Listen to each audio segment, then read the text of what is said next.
лицейінің 9-шы Б сынып оқушылары, біз зорлық-зомбылыққа қарсымыз атты челленджге қатысамыз.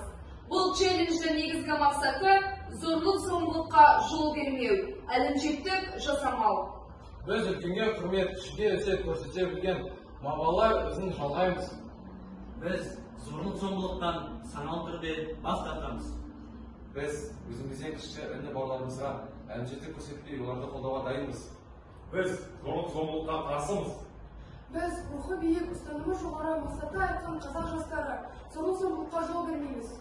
Біз бауырмал қазақ халқымыздың салт-дәстүрлерін жалғап, ар мен ождан мәселесін жоғары қоямыз. Біз ар мен намысын ең басты құндылық екенін естен шығармаймыз.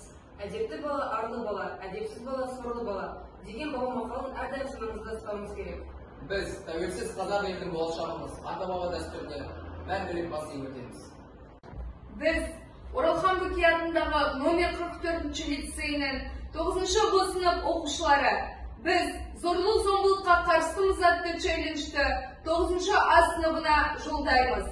Біз зорлық-зомбылыққа қарсы